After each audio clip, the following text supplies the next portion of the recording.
Bosses that are making their way over to the front here, so we will kick off with the press conference. First and foremost, let's have a big round of applause for our Cool Running Colts this evening. What a Okay guys, I'm just going to come crouch down over here. First of all, I don't want you guys to be craning your necks looking sideways at me, so it's been a while since we've had the pleasure of their company, but we'll start off first and foremost to welcome back Paul Bowen, everyone.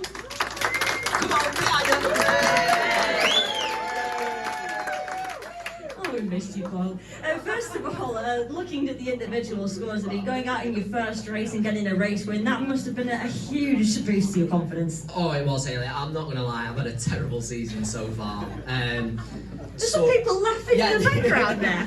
Keep me while I'm down. It's been really rough, and to tell you the truth, I was up for giving it up in Leicester after Leicester and Mildenhall because I'd just run terrible. But after tonight, the crowd, the riding, I've got what I wanted, and that was a fantastic meeting. I do this for fun. I've had mega fun, and also I couldn't do this without the lads. They've been absolutely cracking all the way through.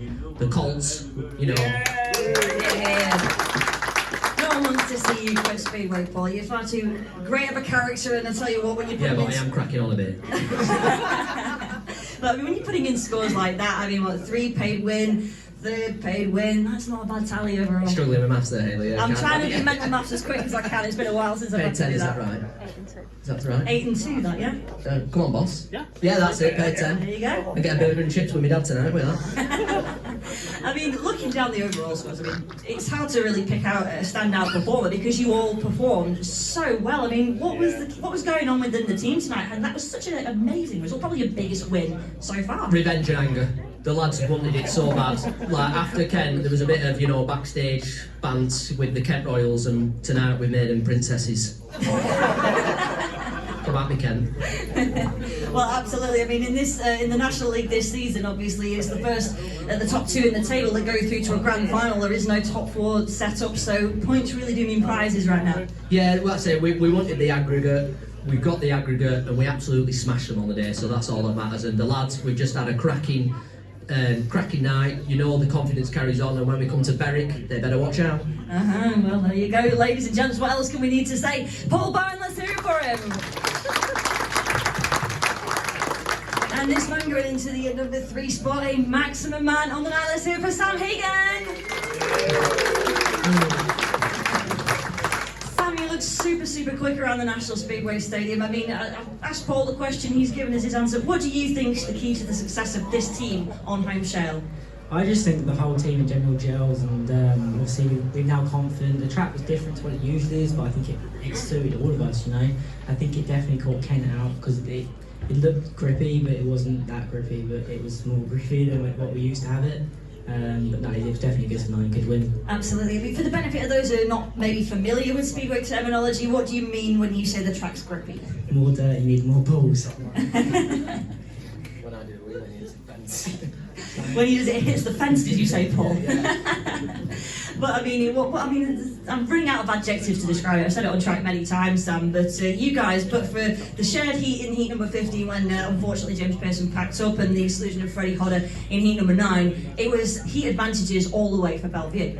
Yeah, definitely. Obviously, it's the same shame with James. You know, it was just one of those things. It's a bike problem. But no, Freddie got a bit unfortunate. He did the pass and made a little bit of a mistake, but no, it's obviously we had the heat advantages, and that's what we wanted.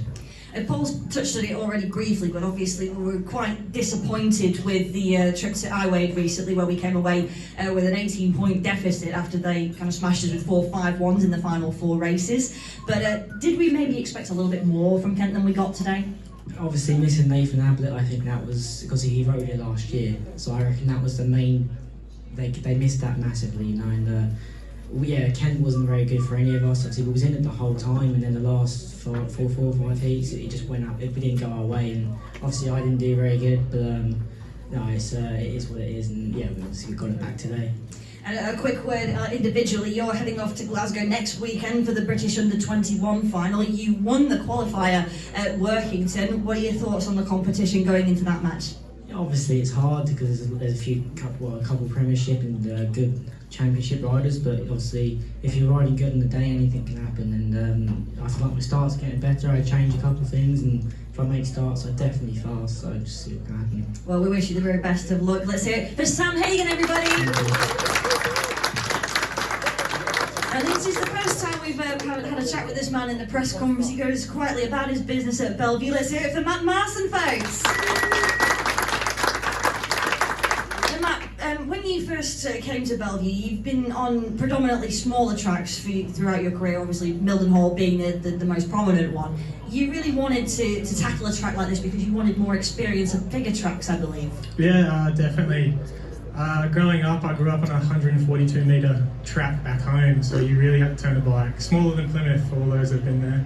And yeah, so I can turn a bike, and I did say to Steve and Graham, look, I'll probably be better a bit more away than what I will be at home. And I slowly get this place dialed in now, so I'm enjoying it. Absolutely. I mean, again, a paid win, a third, a win, a paid win. I mean, those are the kind of scores you want to be putting in at home on a regular basis, aren't they? Yeah, definitely. A bit unfortunate in that second heat where it just picked up a bit going into the corner. I thought we were heading to the fence for a second, but I managed to just get back for the third. But no, definitely I'm enjoying it.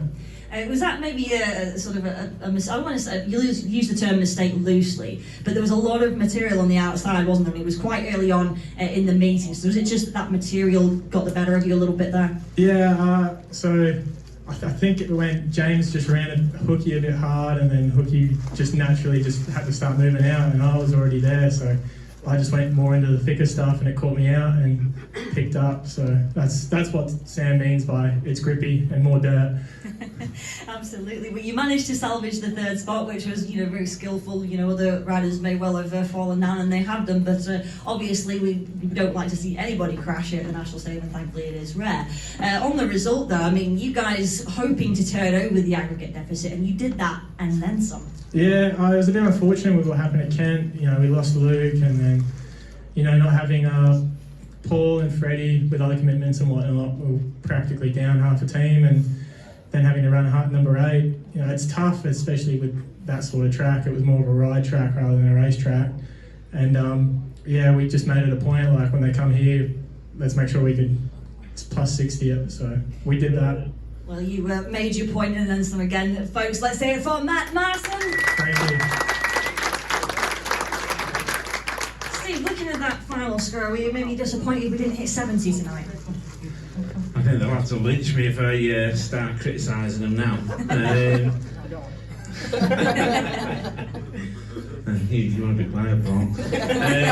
Yeah, no, I mean, they all rode amazingly, throughout the meeting we were talking, we were coming over checking the score, we knew what we wanted to do, and, even more so for me and Graham on the night, with it being Gordon's meeting, that's for you, mate. We really wanted to win, and like you said, we did it and then some.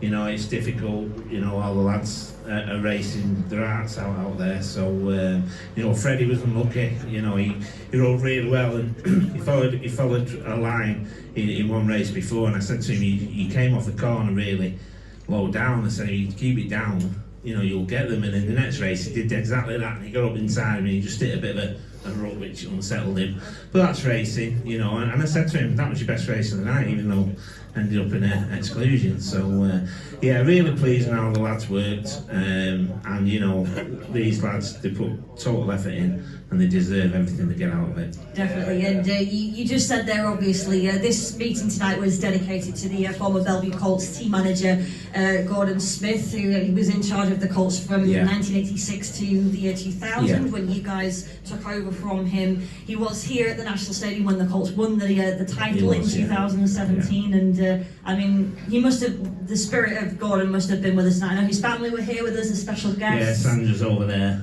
Yeah, he was. I mean, anyone who knows Gordon, he was a gentleman. He put his heart into everything he did, just like me and Graham do, and these lads have done tonight. So he'd be really proud of the way we've gone around our business tonight. I'm sure he would, and that one 100% for Gordon. Yeah. May he rest in peace. Folks, let's have a round of applause there for Steve Williams. Colts bosses, last but not least, Greg, I mean, I don't know what else we can possibly add, what else we can possibly say about just how unbelievable the boys were tonight. But Kent, they had some bad luck, but that aside, they couldn't take anything away from these lads.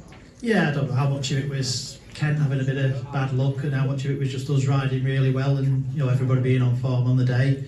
You know, we like close matches and close racing, but sometimes it just goes your way like that and, you know, you take it. We were smarting really from the defeat at Kent. We weren't happy with that. We went there thinking we got a chance of winning, and the last 4 heats it just all unravelled. So the lads were determined, we're not going to let bonus points slip away. We're going to get the bonus point tonight, and they've done that in style. Definitely. I mean, I had a word with Jack Smith, our captain, a little bit earlier on this week after he raced for the Aces on Monday and got that heat number 8 win with Mark Ladorn. And basically, we were, I don't want to say concerned, but 18 points on paper is a lot to make up, and on aggregate, if my maths is correct, was 103 to 77 in the end. So that's quite a way to overturn it. Yeah, quite convincing really in the end, but you know, we said to Jack before the start of the meeting, if you could beat Steve Worrell round here, you should have a trouble with the National League, so put a bit of pressure on him for the start. But yeah, so all the lads were on form. It was a bit awkward leaving Sam out of heat 15 the way he was riding, but we had 3 on a maximum and 3 into 2 won't go. So, but yeah, another aggregate bonus point, and we've got quite a few home matches coming up. We're going to keep winning the home matches, keep getting the aggregates. We've got trips to Berwick and Workington that's very winnable, so we'll see where that takes us. Absolutely. Let's hear it for Graham Goodwin, folks, and our Cool Running Colts victorious on the night. Thank you so much for sticking around to what these guys have to say. If you can stick around for a chat with these boys, please do. The bar will be open, I think, for a little bit longer. If not, have a very safe trip home, and we'll be back here at the National Speedway Stadium Monday, July the 17th for the Belle Vue Aces versus the Ipswich Witches.